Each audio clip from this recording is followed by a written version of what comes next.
Welcome back into the Rounding Third podcast. I'm Nick. We got Harrison and Sean back with us tonight. How we doing, fellas? Good. How we Hi, doing, boys. boys? Good, going on? good. Before we get going, make sure you follow us and like us on Facebook. So you can subscribe on YouTube and interact with us on Facebook. We're putting a ton of content out, especially in the off season here. So doing some fun things and yeah, just interact with us when you can. Leading off, we're just going to finish off the awards here. Kind of no surprise here. Albert Pujols and Justin Verlander win Comeback Player of the Years.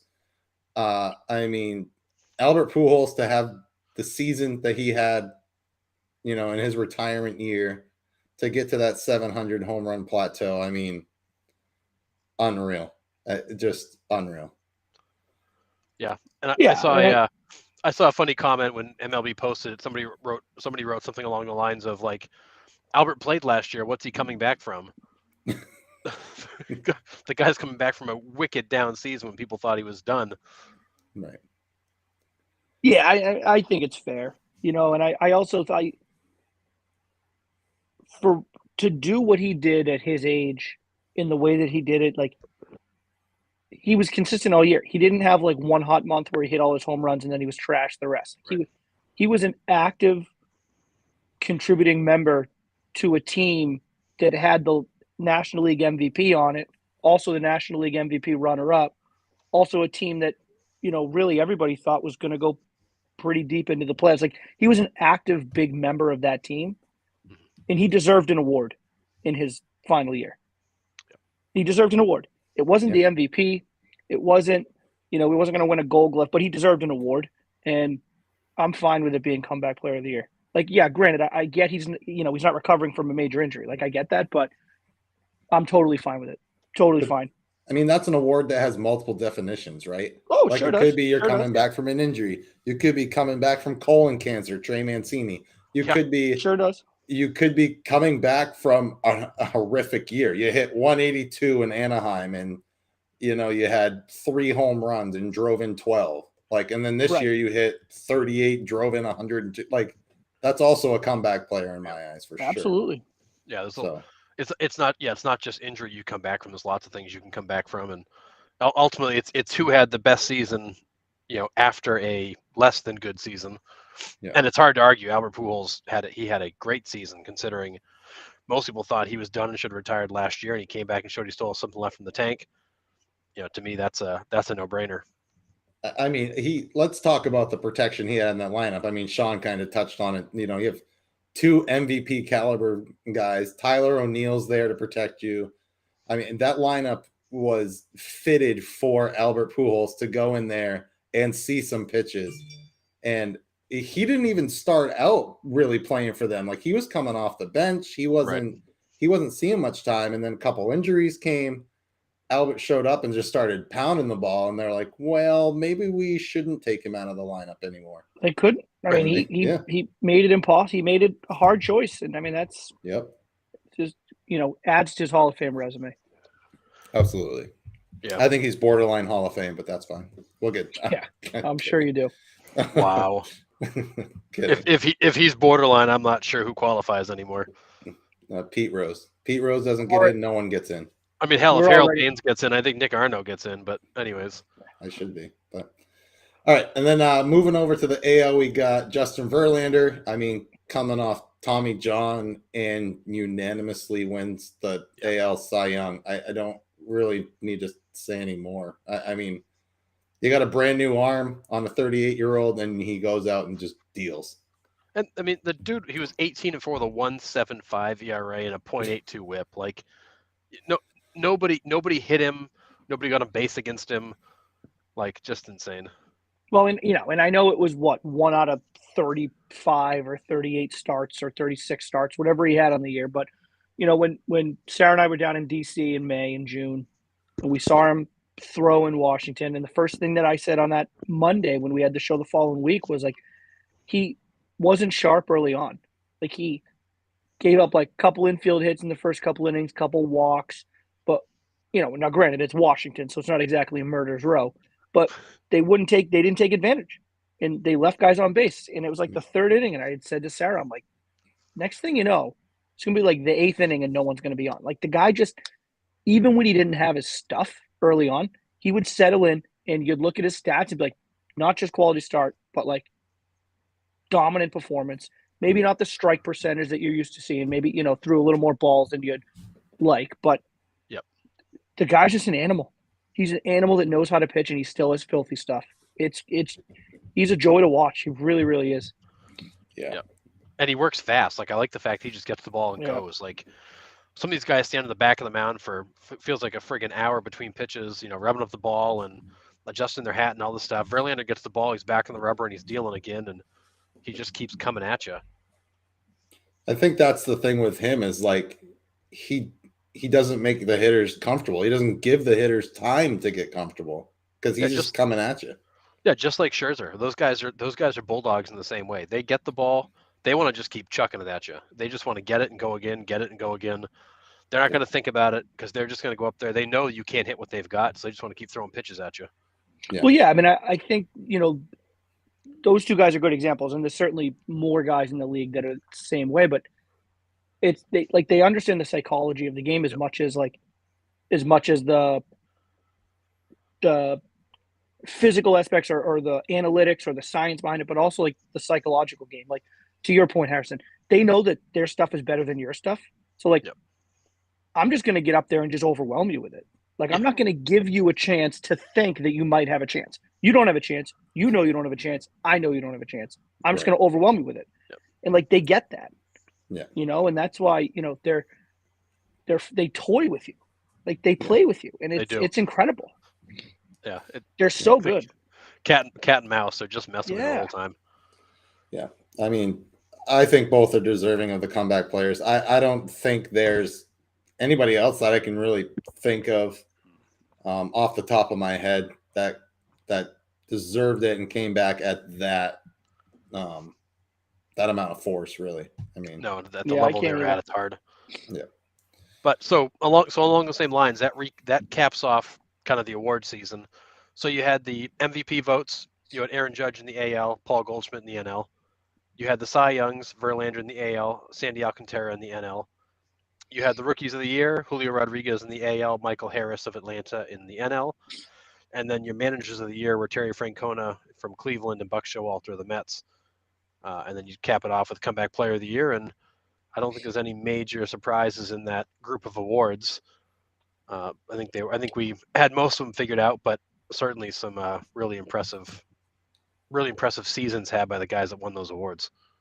Yeah. I mean, I really think the only one that was like completely out of left field, well, I shouldn't even say that, but from the beginning of the year, from the preseason, was I don't think any of us really had Michael Harris winning the National League Rookie of the Year. No. But it's not like he snuck up on us at the end of the year. Like I think once the season started and kind of May rolled around, we were like, this kid's legit. He's for real. You know what I mean? Yeah.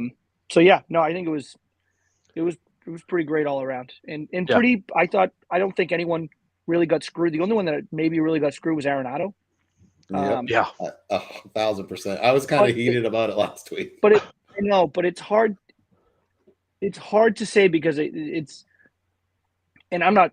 It just goes to show you even when people try to say it's not true, like the impact that recency bias has on you, because you look at the way Goldschmidt went out in the postseason, and you look at the way that he really struggled the final, the rest of September, really the back half of September, and then through the postseason, he really wasn't himself. He had struggled, probably put a little bit too much pressure on himself. I don't know. But if we were to have to like put together a montage of what his year was, this guy was absolute filth for like 9/10 of it. Yeah. But really the 1/10 that he wasn't was the back half, which is what we remember. And then we're like, oh, Arenado got screwed, which he did. He was, but I think they were both equally as deserving. I do. Well, I probably would have voted, and I'll end it with this. If I had a vote, I would probably have voted for Arenado, but I can't be too mad about Goldie getting it. I really can't. No, I mean, statistically, Goldie had beat Arenado in every offensive category. Had him in every single one. Some of them he had him comfortably in. So it's kind of hard to argue that Arenado had a significantly better season. I feel like Arenado at times was more valuable to that team because he was hitting when nobody else was, and Goldschmidt seemed to be hitting when everybody else was too. But when you look at the balance of work, Goldschmidt's season was better than Arenado's. But it still feels like, to your point, Sean, it feels like every time the Cardinals needed something, it was Arenado that gave it to them. It wasn't Goldie, it was Arenado. Particularly late in the year. Yeah. Particularly late in the year. So But Goldie, don't forget, like there was that long chunk in the middle where like every home run Goldschmidt had was like the 6th or later. Yeah. Earlier in the middle of the year, he was hitting major home runs for them, but it was really Arenado that was bringing it up the end of the year. Yeah. I always go on the other side of the ball for Arenado. Listen, Goldschmidt's no slouch with the glove. Like he's a Gold Glove caliber first baseman. And arguably he should have won the Gold Glove this year, but he has some good competition. Nolan Arenado has won 6 platinum gloves. He has 6 seasons of 30 and 100. I mean, and the guy just can't even sniff second place in the MVP voting. 6 seasons of 30 and 100 in his 10 years of being a major league player, and he can't even get further than the top 3. I just don't know what the guy has to do. Pitch. You already said that. I think he had 37 bombs this year. He had over 100 RBI. So I mean, like I get it. I do. But I mean, Arenado was 30 and 103, and Goldschmidt was 35 and 115. But I think the hard part is that Goldschmidt, you know, he was not deserving of the MVP. Arenado does everything. It's more of a statement about the fact that Arenado might be one of the most underappreciated players of this generation. For what he does, people just kind of expect him to do it. You know, he's almost a victim of his own success at this point. I agree. I think that's actually I think that's huge. I think there's a big component to that. I really do. I think people, and I think it's not just the fact that he consistently does it. I think it's the ease with which he does it. Yeah. And the ease that he makes it look, like how easy he makes it look, particularly the defensive side of things. I mean, we talk about how disgusting he is, and the platinum gloves, you know, tell you all you need to know about, you know, how comparative to the rest of the league, how good it is. But I just think when it comes to the voters, I think it might go in one ear and out the other because he just makes it look so easy. Yeah. Like they're just like flashy plays. He makes it look routine. They're just like, oh yeah, like that was pretty good. Like, and then they're like, chalk another one up to Arenado. Like, look at this guy. But like, I mean, you know, the players appreciate it, no doubt. Like people that are in the league, no question, appreciate it. But I just think it's hard when it comes to the voters because he makes it look so easy. I think they kind of just forget about him in that sense. I don't know. Yeah. Well, and the problem too is that he did this for 8 years before the 2 he spent in St. Louis, in Colorado, where, you know, the team was terrible and nobody cared. I mean, here's, you know, in 2015, Arenado hit 287 with 42 home runs, 130 RBIs, finished 8th in the MVP voting, and won a Gold Glove, by the way. And then in 2016, he came back, he hit 294 with 41 and 133, led all of baseball in RBIs those 2 years. He finishes 5th in the MVP voting in 2016 and wins a Gold Glove. I'll say collectively, though, as a podcast, it's hard for us to say, I don't know how you can give an MVP to Ohtani because his team stinks, and then be upset that Arenado didn't get one in Colorado because his team was god awful. Like so I think there's part of that as well. But yeah, I'm with you. I mean, I think at this point he deserves at least one to his name. But I'll say this: he's gonna get one. It feels like he's due for one. It does, doesn't it? He's going to run into one. Huh? Nolan Ryan doesn't have a Cy Young Award winner. Like, outrageous. I know. No, I know. But look at Nolan Ryan's stats on balance. The guy was a 500 pitcher that K'd a bunch of people. Like, I know, but it's still a mind-blowing fact to me. It is. So this could be 30 and 100. You know, as consistent as 30 and 100 is, there's always going to be one guy that hits 62 and 150. Well, and I think it has a career year. Yeah, you got guys at different ends of the spectrum here. Arenado may be one of the most underappreciated players of all time. Nolan Ryan may be one of the most overrated players of all time. The guy was a strikeout pitcher that didn't win a ton of games relative to what he lost. Years. Well, because Nolan Ryan either struck out 20 or gave up 6 runs. Like that was Nolan Ryan's career. Yeah. Like he was either striking out a crap ton of guys or getting lit up. Because when you're throwing 98 down the pipe, and you don't Yeah. have your stuff that night, you get killed. If they get a hold of it, it's going. Right, that's the hard part. Like when you throw that Yeah, hard, no, you're you right. got to touch it. But I think it's less a statement about Goldschmidt not being deserving and more a statement about the fact that Arenado is one of the greatest players of this generation, and it feels like nobody realizes it. Yeah. I think it's also, I think, going to be one of those situations and scenarios where like the next generation, like when our kids grow up and they like get older and then they're just like, like when things come back into fashion or when things Yep. become cool again, like I feel like, if and when I have kids, like they're gonna grow up and be like, "Oh, you got to watch Aaron Out. Like, what was that like?" And I'll be like, Right. "You have no idea. Like, that was Yeah. incredible. Like, Yeah. he's the guy that, like, in his day, didn't really get the credit that he deserved. But then, like, when he retires and it's all said and done and the dust settles, like, you then just realize like how absolutely disgusting the guy was. Yeah.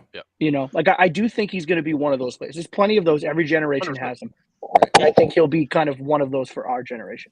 Here's a guy who's 31 years old with 10 years in the league, and he's already in the conversation of best third baseman ever. Yeah, Like, that's right. how good he is. Crazy. Yeah. That's a great point, Sean. I've never like really sat back and thought about that, but like there's so many guys that like my parents saw, my grandparents saw that I would love to go back and be like, you got to see him play. Like that's so sick. But in their time, probably was just like, oh yeah, no, he's pretty good, but like largely wasn't appreciated the way that he should have been. And I feel like Arenado is that guy for us. I would pay anything to go back and see Ted Williams hitting at Fenway Park or Murderers Row at Old Yankee Stadium. Like, could you imagine being able to go and actually watch one of those games now? That'd be amazing. Oh. Nuts. Or like, I mean, keep it on the third base. Imagine being able to go back in time and just like watch Brooks Robinson play defense. Oh hell yeah! Because like he was doing things that like people didn't do defensively on a baseball field. Yeah, they didn't. Like imagine like the cannon he had across, or like just diving, flashing the leather, backhand, forehand, like going into that shortstop third base hole and just throwing darts across the diamond to get guys. Like they didn't do that back then. No, and he was just doing it on a regular basis. Yeah. Like that would be cool to go back and watch that. Absolutely. It's like one of the players that I wish I could have really seen in his prime was Ozzie Smith. Like, Ozzie Smith played until the mid 90s when I think I was 12 when he retired, 11 when he retired. But like I saw the years I remember were like the last few of his career. Like it'd be amazing to see a guy like that in his prime, what he actually could do. Sure. Yeah. All right. So that sums up our awards. We're going to move on to the latest news in Hot Stove. We got big signing today. Jose Abreu signs with the Astros for $3 and $60 million. I feel like that's a discount. I was waiting to see the money come out because but he's what? He's 36, right? 35, 36? He's about to turn 36. He'll be 36 when the year starts. So he's still going to be making $20 million a year at 36. I know. The guy slimmed down. The COVID year he won the American League MVP, which I know is kind of a lost year, but he had a great year. I know a lot of people had down years, so maybe take that into consideration a little bit. But he still had a great year. Won the American League MVP. He looks great. He's one of those guys where I'm certainly not putting him in the Arenado level. But he's also one of those guys that like Sneaky is pretty consistent year in and year out for what he does. And I think just hits the nail on the head, Morgan, with the comment. I think you put a guy like that in that lineup and like the bottom of the middle of that lineup and like the numbers he's going to, as long as he stays healthy, the numbers that he's going to put up in that lineup is outrageous. Where do you get an out in that lineup? Outrageous. Where do you get an out? You don't. No, I mean, what you do is you're gonna get outs when certain guys just aren't seeing the ball well, and you just hope that your team isn't the one that gets them back on track. I mean, that's what that is. Yeah, that's what the Astros are. Well, they're the team that you just pray to God you run into them when they have injuries and a couple of guys just aren't going well. That's it. Well, and we were texting when the news came out. We were like, so this is a team that's either going to have Kyle Tucker or Jose Abreu in the 6 hole of their lineup. Mhm. Like, that's how deep this lineup's going to run. You're going to go Altuve, Pena, Alvarez, Bregman, and then Tucker and Abreu. Like, the first 6 batters. I mean, there's no easy outs in that lineup anywhere. I mean, I guess you get to the 9 spot with Maldonado. He's the only easy out in the lineup. He's still But- going to come around 3 times in an inning. Well, that's the thing. I mean, you're still gonna the guy's still gonna hit 200-ish and at least do something on occasion. But that lineup is scary. And the point about him about Abreu in that lineup is perfect. He was doing a lot of this damage in Chicago with no real support around him. He had a horrendous April and May this year. Mhm. And then he all of a sudden just started tearing the cover off the ball and hit over 300 again. Like, that's the thing with Abreu, is that even as his power begins to diminish, which it has shown, his power has diminished a little bit, he's still going to Such hit a tough 300. ballpark. Oh, it you is. put you could Houston he may could be a different story. he could rejuvenate those power numbers in Houston, boy. Yeah, but even as his power numbers regress a little bit, the guy's proven to be a line drive contact hitter. Because what's interesting is the guy led the league in average exit velo. The guy hits the ball hard. Mhm. A lot of line drives. He's going to split a lot of gaps, driving a lot of runs. Even if he only hits 15 home runs like this year, he's still going to drive in a boatload of runs in that lineup because those doubles are going to have guys on base. And that's what you saw. That's what you saw that the COVID year where he won the American League MVP was just tearing the cover off the ball in line drives. It was just, and again, but it was an outrageously consistent night after night of him just like, oh, breaking pitch, hit it on the screws. Fastball, Right. can't beat it. You still can't beat him inside with a fastball. Yep. Nope. He still Can't do might it. be a top 2 or 3 fastball hitter in baseball. Still can't beat him inside with a fastball. And he's just a fantastic, covers the whole plate, goes to all fields, and hits everything on the screws. Yeah. Yep. Like, I would love to know, and I don't know if it'll ever get released or how often. This is not a bad idea, Morgan. Yeah. I would love to know if the Sox made an offer, because I thought he would have fit really well in the Boston lineup. But the rich get richer. So Well, I mean, Hosmer's there at first base for 3 years. I don't think they're looking actively for a first baseman. And you got Cassis. I mean, unless you're looking for a DH to replace JD. which I mean they are. I mean, it's Well, JD's right. not coming back. So No. they are. Yeah. Yeah, and I from what I read, the Red Sox really didn't even get a chance to meet with him. He was already talking to a couple of the teams that he had more interest in joining than the Red Sox. I mean, why wouldn't you want to go to the Astros? I mean, that's a no-brainer, really. Well, I mean, And Yeah, they're the Warriors. They're the Golden Yeah. State Warriors. I mean, right, exactly. if you want a title and you're playing in today's game and you want a title and you're a superstar, I mean, they should be your first call and they should be your last call. They should be your first call. Yeah. And if it doesn't work out, meet with other teams and then call them again and go, you sure? Because this is where I got here. Like that's what you should do because Yeah. they're the Warriors. Well, and I think in Jose Abreu's defense, the 2 teams he was talking to most were the Astros and the Padres. Mm. And then the Red Sox were like, "Hey, we'd like to talk to you." And he's like, "Yeah, in a minute. I got these other guys talking." yeah. Yeah. I mean, because if you're going to pick Boston, San Diego, or Houston, where are you going to go? You're going to go to Houston first, San Diego second, Boston third, for a bunch of reasons. I mean, the teams are better, the climate's better, the ballparks are better. Like, you can name a whole bunch of lists why you wouldn't come to Boston. But I mean, if you can jump into that Astros lineup, sign me up. Yeah. Los Angeles Angels make another move. They add Hunter Renfroe. That poor So- bastard. That guy gets traded like every freaking season. I mean, this is a man who, like, most teams, he's a starting outfielder, and the ones that he's not, he's certainly number 4, and he plays a ton. Like, he's just like, he belongs on a team and not traded every year. He's too good for it, but yet he's the guy. He just gets traded. Yeah, I don't get it. He's crazy. played on four different teams in the last 4 years. Sorry, it'll be 5 different teams now in 5 years. And But he's I think performed for all of them. He has. Yeah. I mean, in 21 with Boston, 259, 31, and 96. Last year in Milwaukee, he hit 255 with 29 and 72. He's very consistent.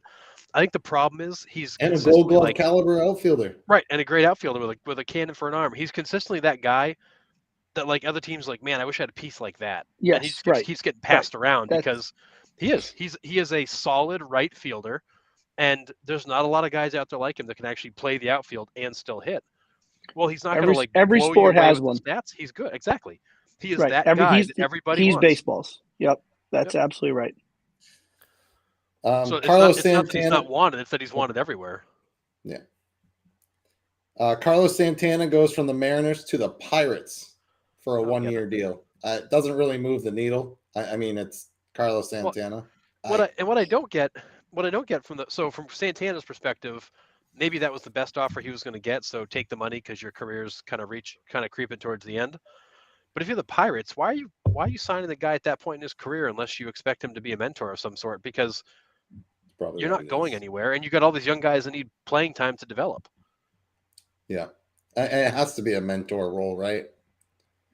I mean, you're basically paying him to be a coach at that first point. base DH. That's all he is too, right? He's an on-field coach at this point. Yeah. Mike Clevenger goes to the Chicago White Sox. So the Interesting Padres move. lose him.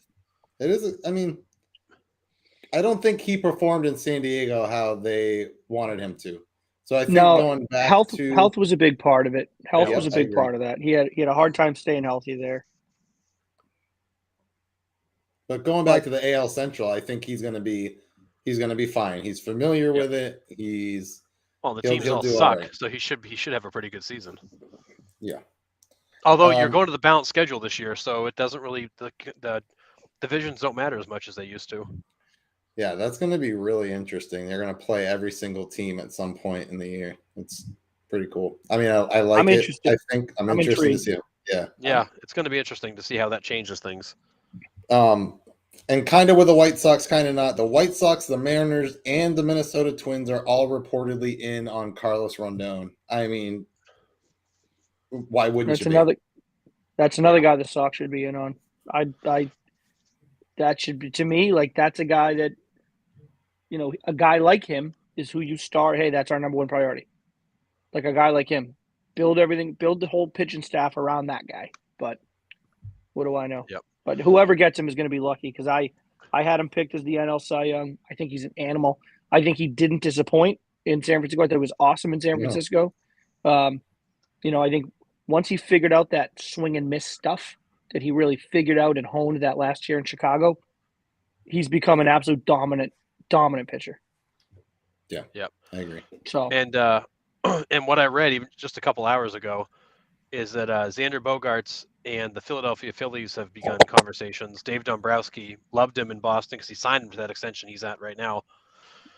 He's become their number one priority in the offseason, and apparently he's no longer communicating with the Red Sox. Yeah, I think it was Tomasi, read that or wrote today that the Phillies are the number one prospect for Bogaerts. Tomasi, and then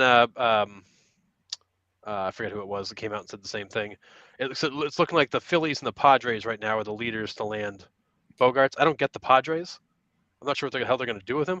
I think they're going to put Tatis in the outfield. Oh, that makes sense. They'll sit Kim. Yeah, in that case, maybe that makes sense. Maybe you push Tatis to the outfield. Maybe that helps him. Or you move Kim to third base because I think they let Drury walk. We got Machado. Oh, right. Where did Brandon Drury play then? Was he DHing? I think he was DHing. Well, okay. and what I found interesting too is that apparently Mookie Betts is doing some heavy recruiting to get Xander to consider the Dodgers as well. So it sounds like I'm going to be honest with you guys. Phillies or West Coast.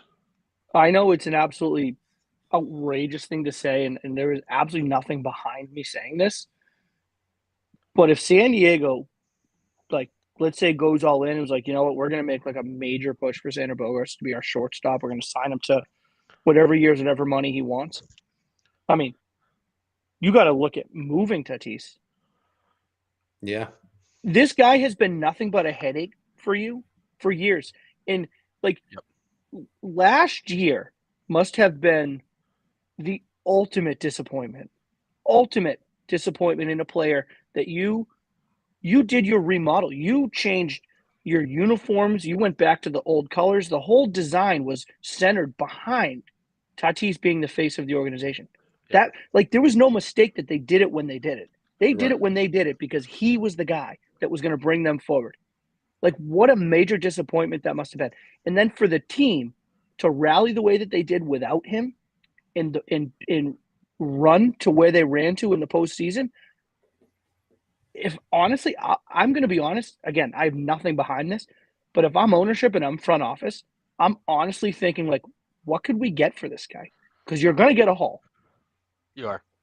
Like it's almost like, and I know it's apples and oranges, but like it's almost like when the Bruins had that run in 2013, they lost in the Stanley Cup final, and they went and traded Tyler Seguin because they were just like, we can't win with a guy like him.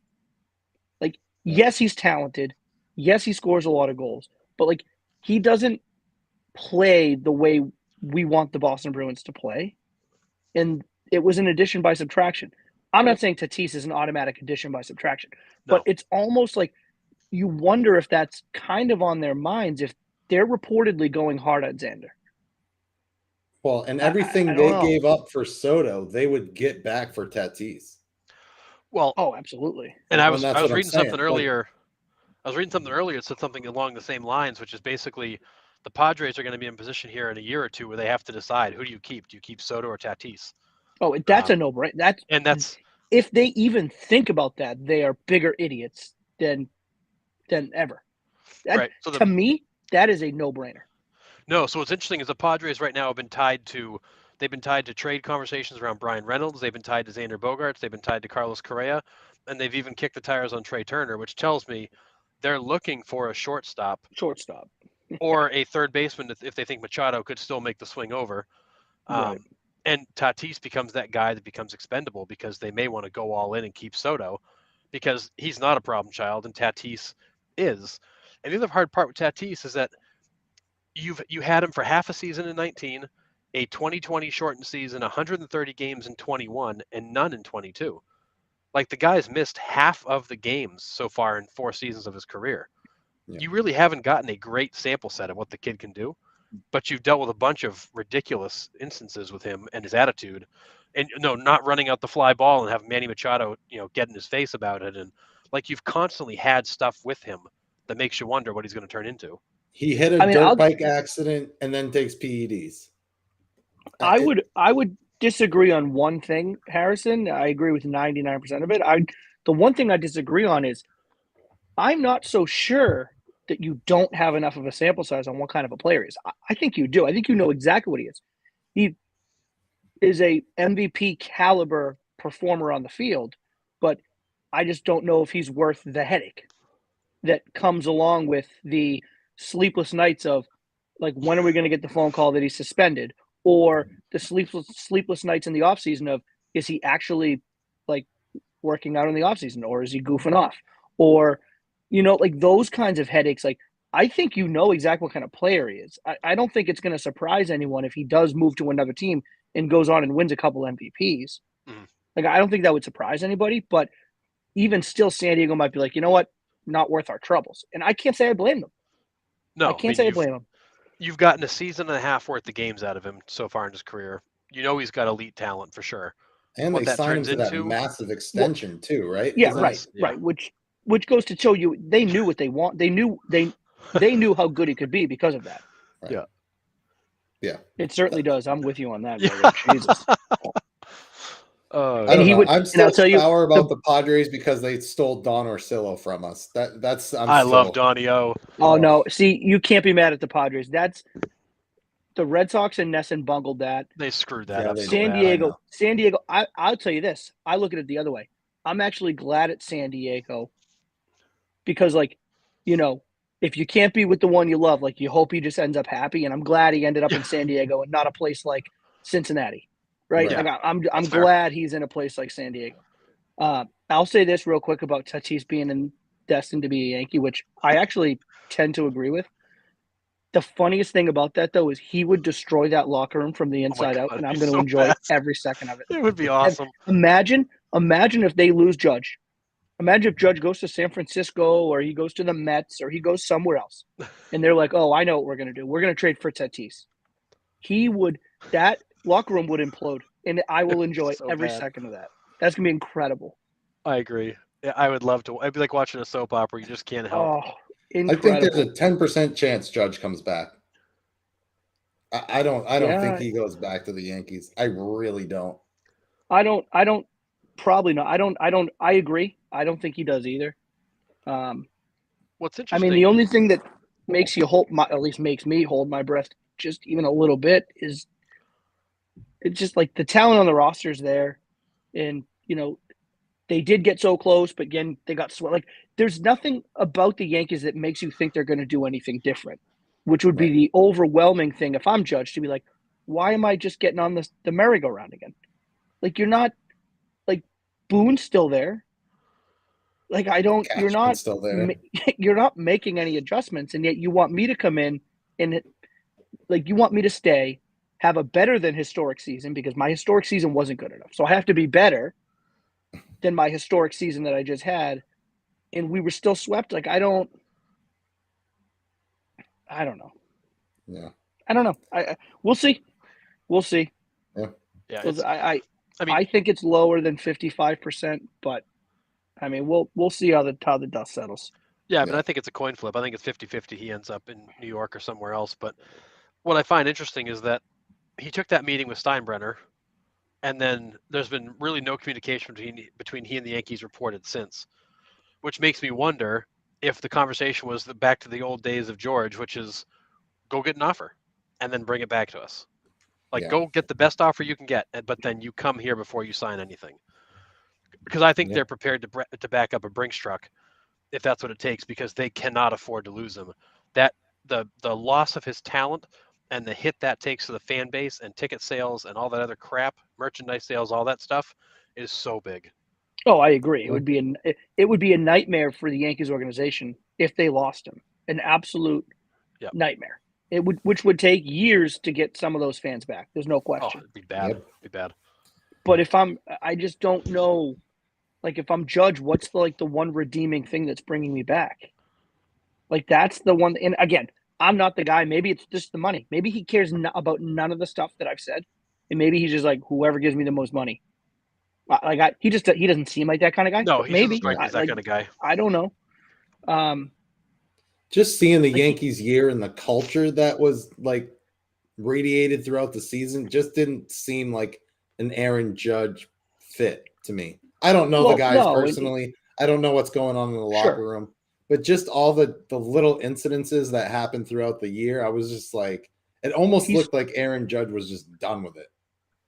Well, he strikes me, and I think we've said it certainly here before. Like he strikes me as the guy who like he wants to win above anything else. Yeah. He wants to win above all else.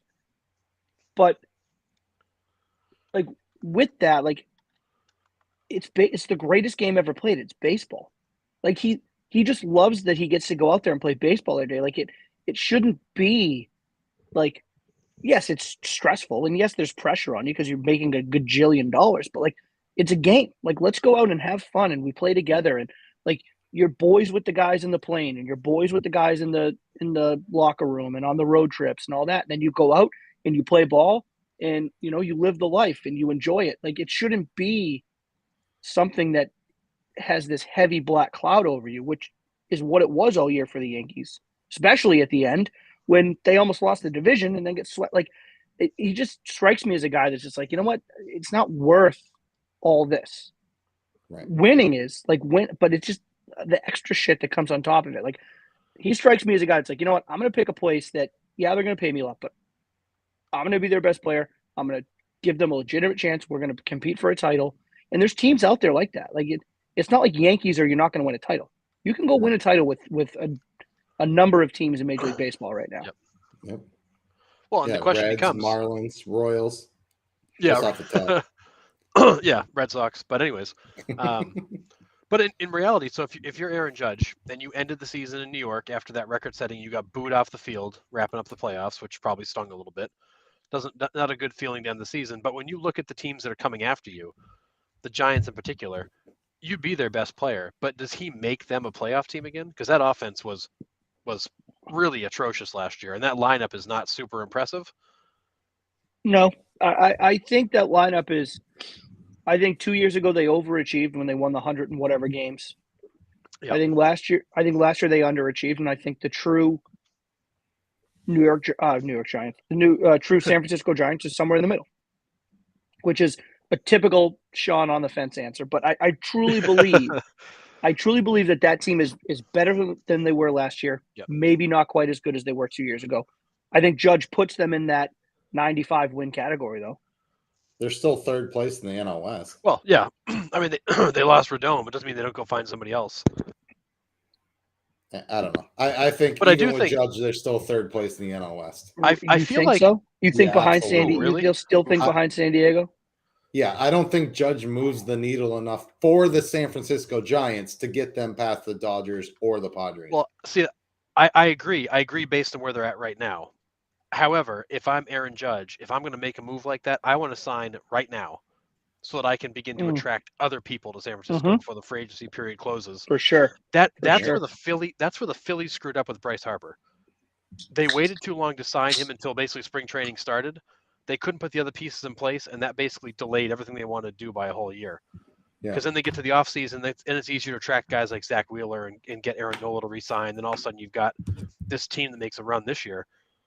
I think if you're the Giants, you need to throw a bag in front of Aaron Judge like today, and get him to sign early, because that's going to open up other people to want to come there. If not, I think Aaron Judge would have to default to the Yankees because there's already enough talent in place. And it's the Yankees. People want to play for the Yankees. Like there's the mystique and all that and the history. But if I'm Judge, like I mean, we've beat this with a dead horse. So I mean, we can certainly move on after this. The one thing that's so hard for me to wrap my head around is the idea that Aaron Judge is going to look at the talent on the Yankees and go, well, there's enough talent here to win. No one's doubting that.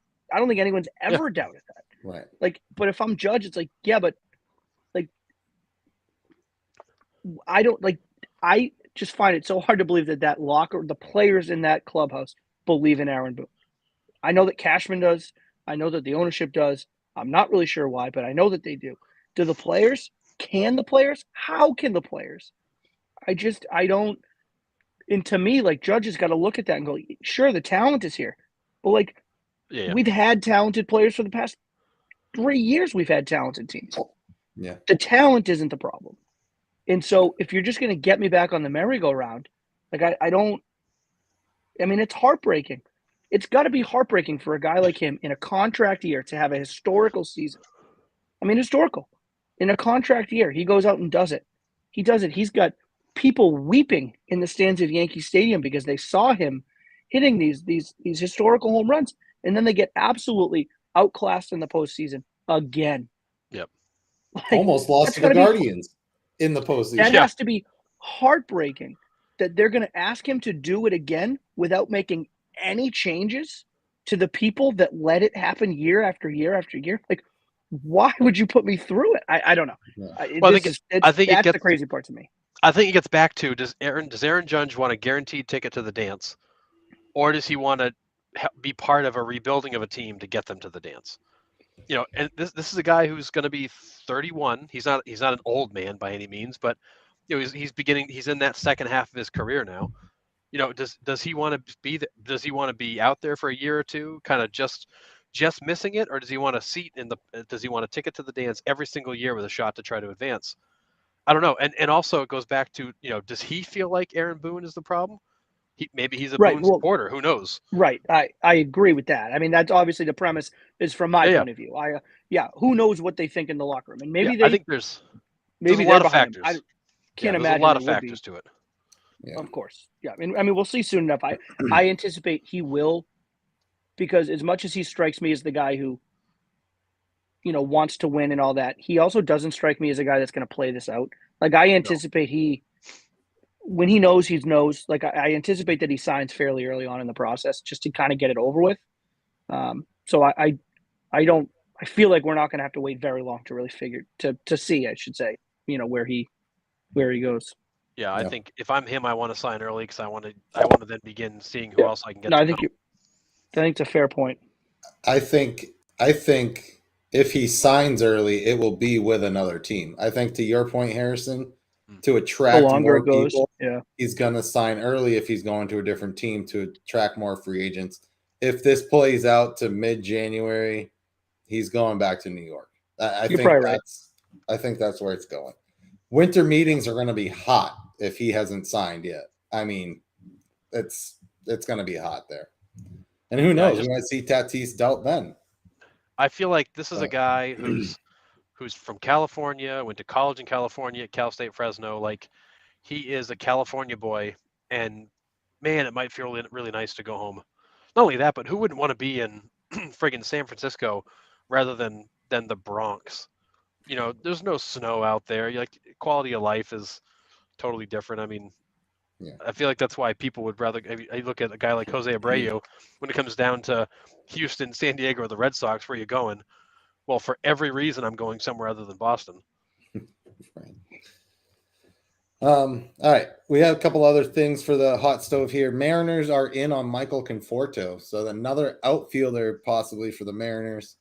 I think the Mariners are going to make a big offseason free agent splash here somewhere. I don't know who it is. I'm kind of hoping it is Rondon and one of the 4 shortstops personally. Yeah. That's I was thinking like a Trey Turner kind of signing. I think would be awesome in Seattle. Yeah. And I mean, you dealt Kyle Lewis for Teoscar Hernandez, essentially, is what you did. And I mean, Hernandez is a great addition to that team. And then you bring in a third starter who's could be your number. I mean, he'll probably be your number 1, number 2. I mean, Castillo's disgusting. Yep. But depends on who you bring. If it's Rodon, he's number 1. I mean, he's over Castillo. But I mean, still.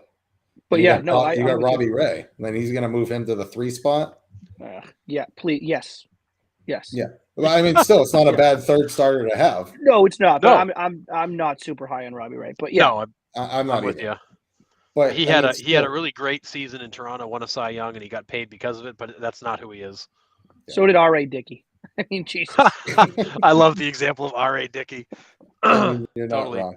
Well, look at a guy like Dallas Keuchel, who was completely just fell off the map. Like, these guys, sometimes they figure out something that works for a couple of years, then it doesn't anymore. Don't worry, the Red Sox will pick up Keuchel next year. So he might be the ace. You ain't kidding. All right. So here's the last thing I have for Hot Stove. Where does Cody Bellinger end up if he still stays in the MLB? KBO, maybe? No, he's a major league team is going to give that guy a shot. He's got the talent is there. I'm not sure what happened to him the last couple of years, but age, he's still in his 20s, isn't he? He's 26. He's like 26. Yeah, he's super young. Yeah, right. So I mean, Although, you know what, honestly, and I can't, because it's funny because you just brought him up. 27. This might be a Michael Conforto situation. Yeah. Like, Conforto didn't even play last year. Right. Well, yeah, he had the weirdest offseason ever. He was going to sign, then he wasn't, then he was, then he got shoulder surgery, then he was. Right. It was so, and obviously the surgery is what kind of pushed him into not playing for that length of time, obviously. Excuse me. But Bellinger's almost a guy I see where it's just like his name's out there, and then it's still out there, and it's still out there. And teams are just like, well, like, we like the talent because we like what we saw 3 years ago, 4 years ago in LA. We like the pop that he had in the postseason. You know, we like the energy that he brought, but like, we were waiting for him to turn it around, and he couldn't really turn it around. So it's like, who's the real Cody Bellinger? But are we desperate enough to give him the contract? Probably not right now. But like, if he's still there in June, maybe. Yeah. You know, like, I see him as one of those guys. He's just kind of there in the background, and I'll be honest, I'm not so sure he signs before spring training. I wouldn't be shocked. It's a really good point. I think he's the guy who, like, injuries are going to happen. Right. Injuries are going to happen. You know, some team gets a decent injury in the outfield, and then it's, oh, here we go. Cody Bellinger's still there. Yeah. I feel like it's going to be one of two things with him. He's either going to be the 4th outfielder on a really good team that wants to be able to pop his bat in the lineup on occasion, like a Yankees with the short porch and right, or somebody like that. Yeah. Like, I could see a team like that being, hey, Cody, we're not going to give you much. It's going to be incentive laden, but you can come here and try to get your career back on track. And you fit perfectly in our lineup. 200 Ks, 20 bombs. Yeah, 200 average, 200 Ks, 20 bombs. You're our guy. The 200 club.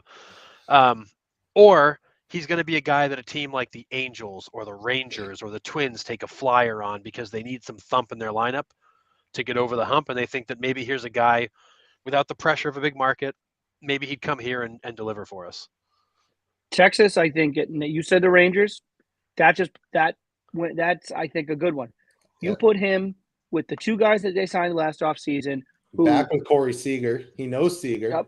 He does. Who maybe a little bit of disappointment. Certainly disappointment with Simeon early on, but Simeon kind of quietly had a Came decent around. second half to the year. Yep. Yeah, he did. They're settled in Texas. That's actually not a bad one. You put him in the middle of that. Again, the problem with him though is the strikeouts. Like you're going to get a lot of nights where it's like, how many did he leave on base again? Good Lord. But if he plays every day, I do think if he rejuvenates himself there, that's not a bad one. That's and a you good could one. have protection in that lineup as well. You have Adolis Garcia, Seager. I mean, Seager put together a pretty decent year this year. And then you get Simeon on the back end. You got 3 thumpers in that lineup. Yeah. And you could even bat him in the 6 hole, the 7 hole. Yeah, right. Take some pressure off, let him get some swings. But I think it's going to be either a really good team's going to bring him in as a 4th outfielder, pinch hitter type, or one of those teams on the edge is going to bring him in to take a flyer on hoping to rejuvenate his power. Because the guy may only hit 200, but if he still hits 20 bombs for you, that's going to be good enough for quite a few teams to take that chance. Yeah. Sure. And I mean, there's a couple other pieces in that Rangers lineup that could help out. Lowe's a good hitter. He's a big left-handed bat in that lineup.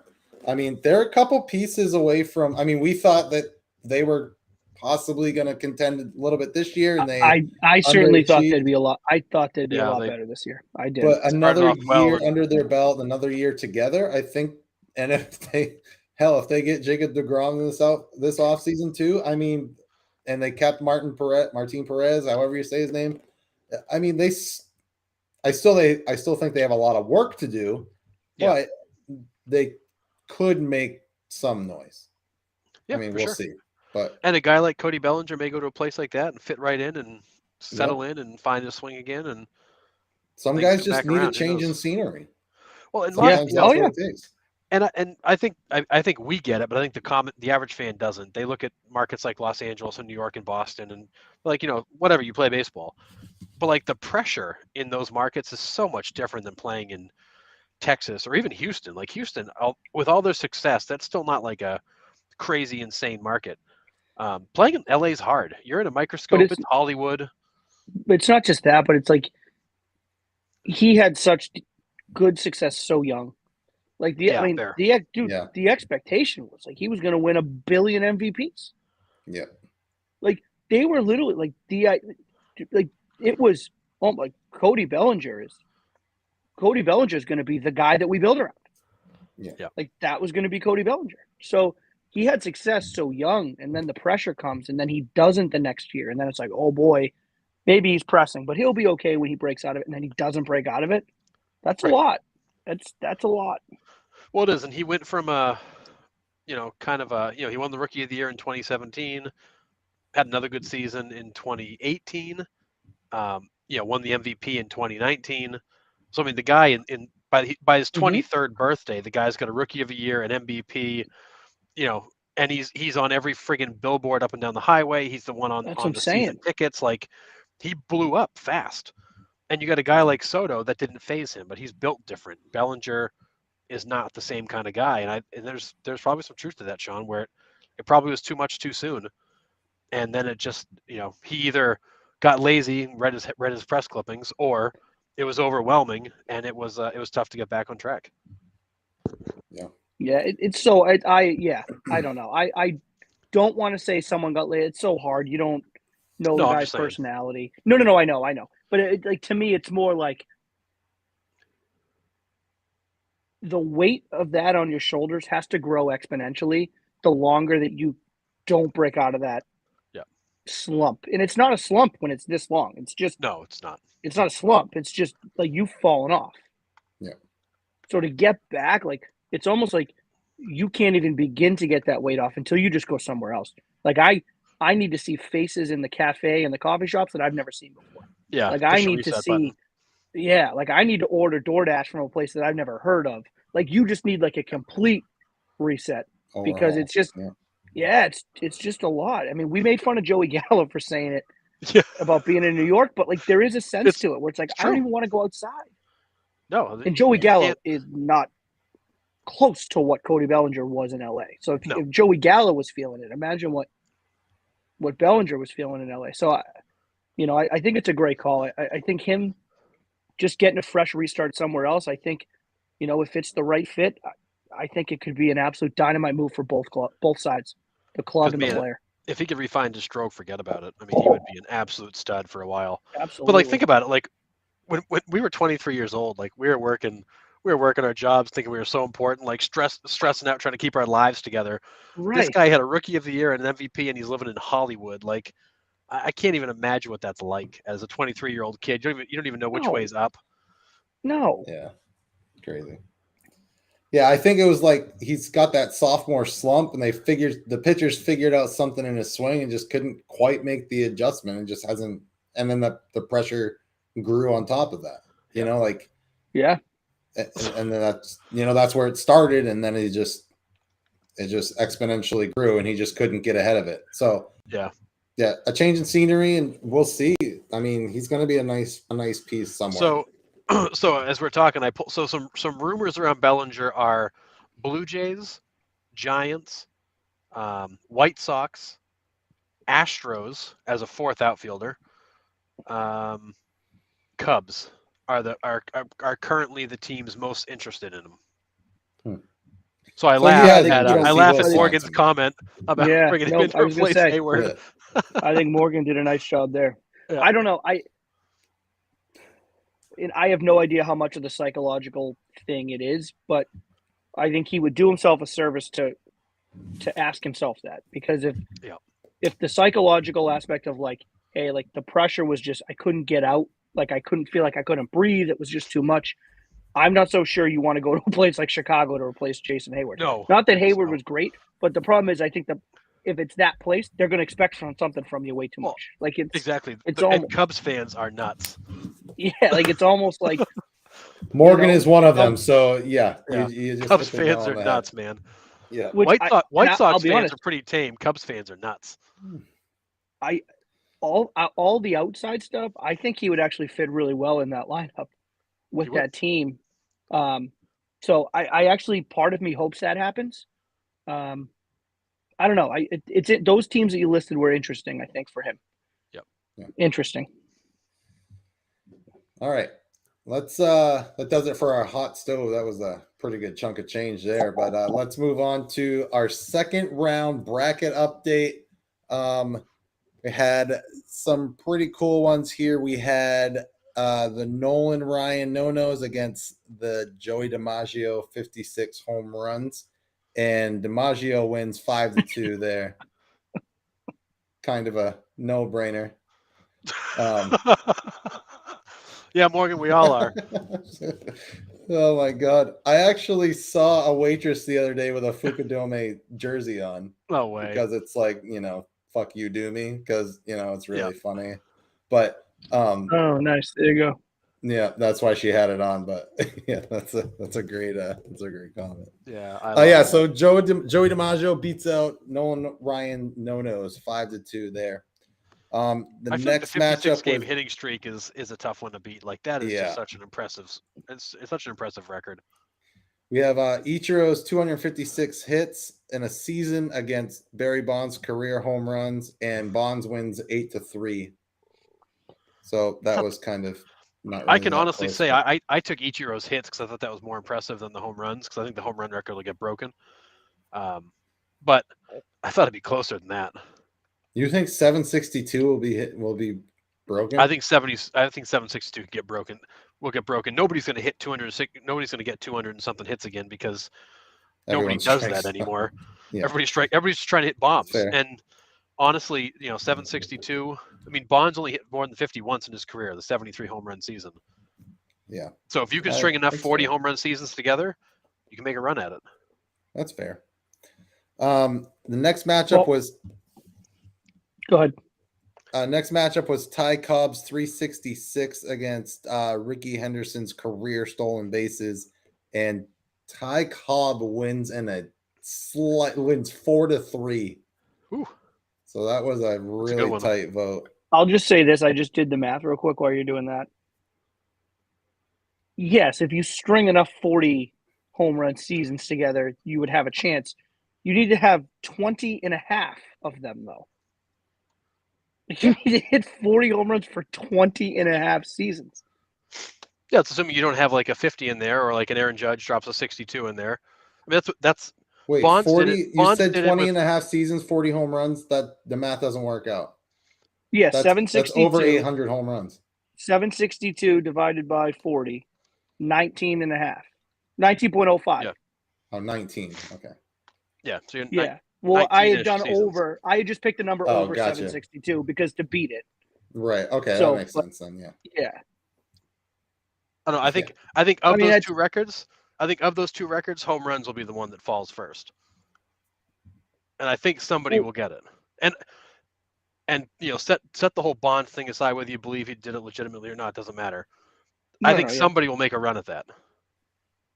Well, was that the question, or is it like what's the more impressive one? Which one would you like to have personally? Yeah, the hits. The hits. But Yeah. Well, it didn't win. No, I so know. I'm just saying sorry. if no. that's that's Yeah. fine. I'm just saying if that's the question, then Yeah. the hits. Yeah, That's insane. I voted for the hits. But yeah. So yeah, Ty Cobb wins 4-3 against the stolen bases. That was, a career 366 average versus 1406 career stolen bases. That's so many stolen bases. 1406 is silly. I mean, the major league leader this year didn't steal 40. Never I mean, broken. good God. That Dude, guy would hit a single, steal second, steal third, and score on a sac fly, and the pitcher didn't even know what happened yet. Dude, there's not even people that get on base 700 times in their career with the chance to steal 1,400 bases, let alone steal 1,400 bases. No, Not gonna Ricky Henderson wrecked games with his legs. That would Like, he be wrecked games. I would have voted. That's my vote. Well, then now we got a tie if you voted. Yeah. I know. No, I know. I all did good. vote, but I know. I love love the fact that Sean doesn't even vote on these because he's not on Facebook. Yeah. I'm We not gotta- on Facebook. We got to get him like a manual ballot he can submit. Yeah. Mail-in. A mail-in. Yeah. And then our last No matchup hanging was chads on that thing, Sean. our last matchup was Hank Aaron's career RBIs against Pete Rose career hits, and Pete Rose wins in a shutout.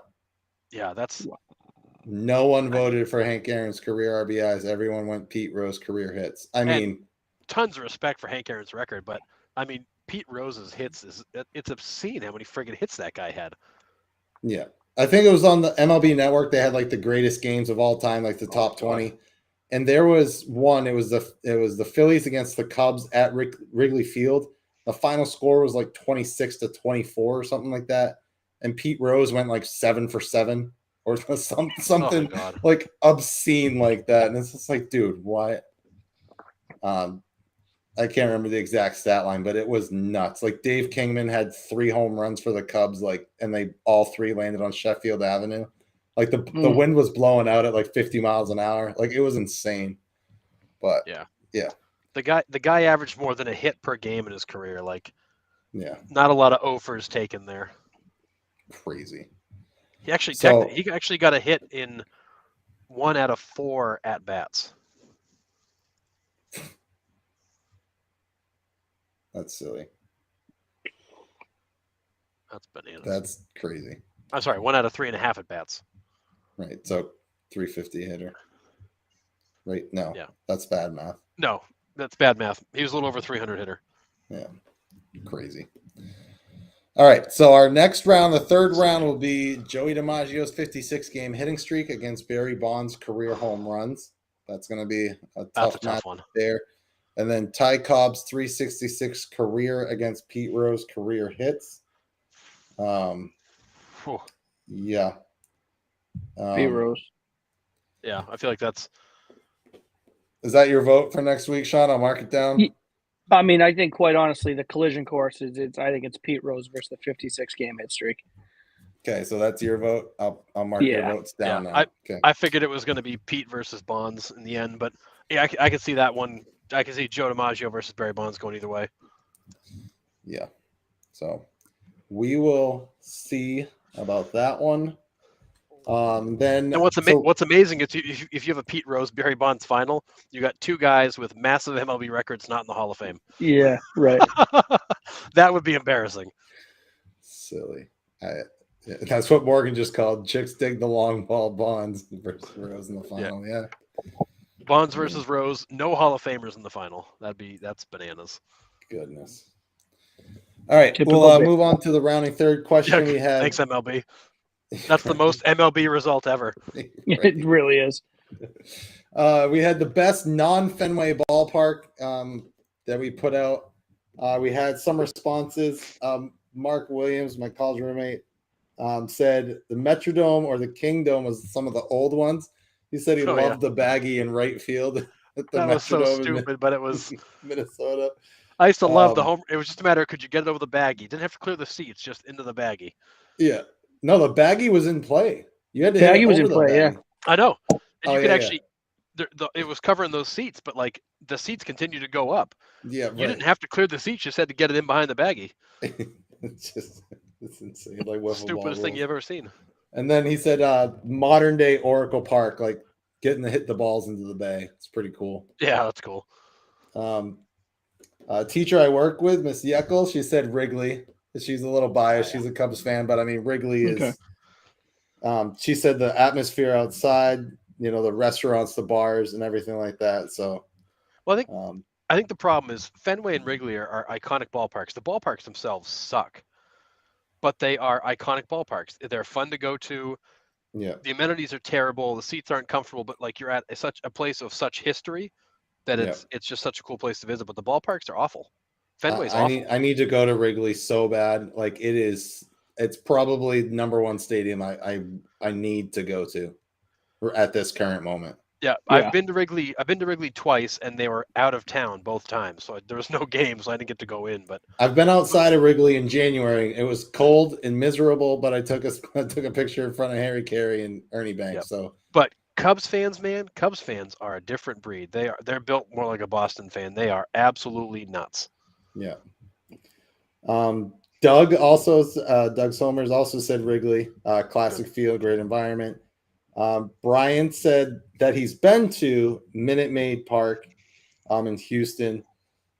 He said all the newer stadiums are amazing because the museums and shopping and the food options are just, he goes, they almost make me worth leaving my big screen TV for. Almost.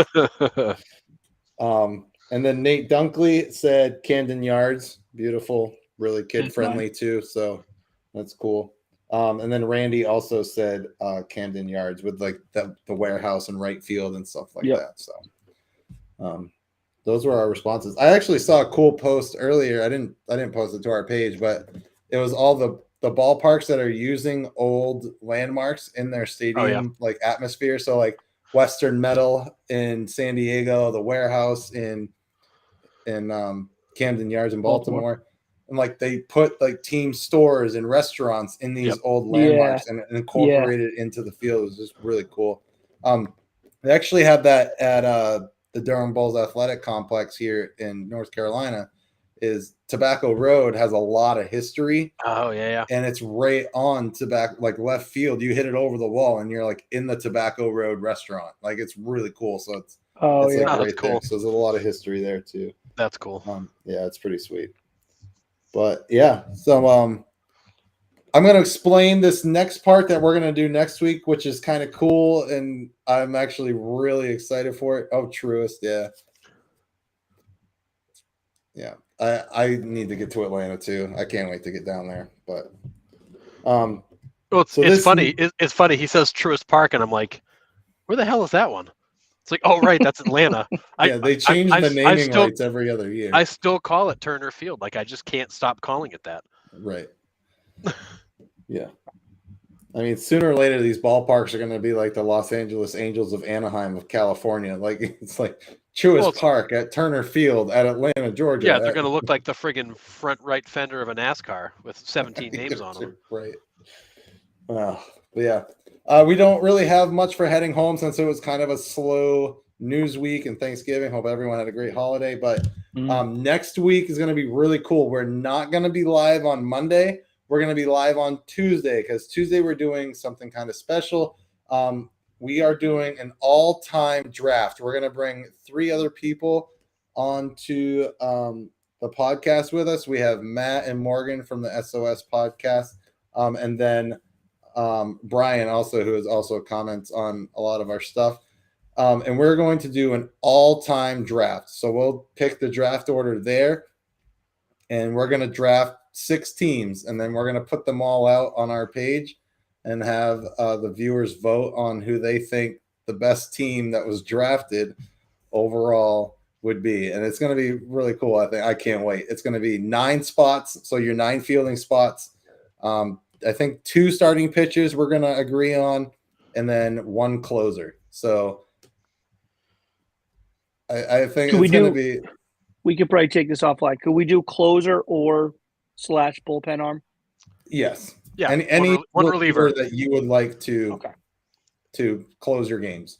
So yeah. Okay. But you can't draft like Jacob deGrom as your reliever. No. Right. No. I'm just Any reliever. Yeah. I'm gonna take Randy Johnson as my closer. Game 7 of the World Series in Arizona. All right, smartass. Listen, I was just trying to clarify. Clearly, clearly, a reliever arm. We'll just say there's only one choice for closer. It's got to be Mariano Rivera, the only unanimous Hall of Fame guy. Well, yeah. I mean, there's other. Yeah. Okay. All right. I'm just saying, I think, is there a loophole? Like John Smoltz. Could I pick John Smoltz as my closer? You could. Good, unless he was just like you could take Eckersley. Well, I mean, of course, if he's been taken, I can't take him. That's how drafts work. I know that. I'll take Deebo Samuel as the running back, not the wide receiver. So I'm going to cherry pick which part of his game I like. As a wide receiver. No, we're thinking too much. But yeah, once he's off the board, he's off the board. But yes, if he closed or was a reliever at some point in his career, you can take him for that spot. Good. Okay. So yeah, that will be pretty fun next week. I can't wait for that. I don't know how I'm gonna go about my draft strategy, but I think it might just wing it. But either way, it's gonna be pretty fun. So you can tune in there. Do you guys have anything news-wise that happened? Like I said, it was fairly slow. I've got one item that's worth mentioning, and that's that Miguel Cabrera has officially confirmed he is coming back next year and is retiring at the end of next season. So he will play one more, and then he will for sure hang it up after that. You got to get that farewell tour in when you're going to every single ballpark. Add Miguel Cabrera, AL Comeback Player of the Year, to my card for next year. I love it. The final tour. Mine is going to be Wander Franco, but that's just me. But yeah. But I mean, hey, Cabrera can do it. I mean, I was more just kind of poking fun at the fact that they gave it to Albert for this year. Yeah, but I mean, it wouldn't surprise me if he gets it next year too. Yeah, no, the guy's going to hit. The guy's going to hit 300. So, yeah, so he's going to make a case for it. And if he has an Albert season, he could get to 600 home runs. Yep. Oh, yeah. I need that in back-to-back seasons. I need to follow up next year the drama of him chasing 600 with the drama that I don't think he's even close, right? He just hit 500 at the beginning of this. No. Oh, I don't know where he's at. We talking Miguel Cabrera? Yeah. He's at 507. Yeah. Oh yeah, no, he hit 93. No, he probably won't even hit 23. I mean, the dude every record hit 5 this year. So yeah. Dude hits 93 home runs, has a 58-game hitting streak. Like, yeah, hits I mean, unfortunately, 410. Wins AL Comeback Player of the Year. He's hit 30 home runs in the last 3 years combined. Right. Yeah. So either way, yeah, that would be a cool farewell tour for Cabrera. Yeah. I think that's well deserved. And then one other thing I'll point out is that all the numbers for MLB came out. So World Series TV ratings were on par with 21, so there's still around 12 million people watching every World Series game. And MLB is it will end up realizing just a hair under 11 billion in revenue this year, which puts them back on pace with 2019 levels. So it's actually growth over last year. So Rob Manfred is declaring that baseball is alive and well. Revenue share is going to be higher than ever. Merchandise sales are higher than ever. TV rights are higher than ever. And people are still watching. Just not Damn right. at the same level they used to, but they're still watching. I think the resurgence of the young players coming up is drawing some of the younger generation in. For right? sure. I mean, And does I that think- kind of make sense? I mean, Yeah. Totally. kids are starting And to watch these flashy guys. Home runs are cool because the guys are flipping their bats to the moon. Yeah. Like, Well, and I think having different teams in the playoffs too has helped. I think people got tired of seeing the friggin' Red Sox, Yankees, Dodgers. Like it was the same. The playoffs were the same teams except for maybe one or two every friggin' year. yeah, And now it's finally mixing up. Now you got Cleveland and the Mets are back, and the Phillies are back, and you had all these teams that were for a little while they're kind of gone. yeah, It's yeah. I got agree. some nice variety. Yep. So, and a team finally won a title on home field, I know it's amazing how Yeah. how infrequently that happens. but crazy.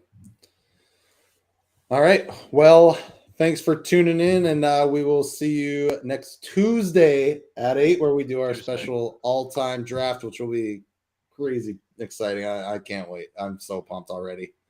So yeah, just like, share, subscribe, and we will see y'all. I'll keep your eyes out for the third round of our bracket and vote on those. And then we will have some results here coming up quick. So we'll see you all next Tuesday at 8 p.m.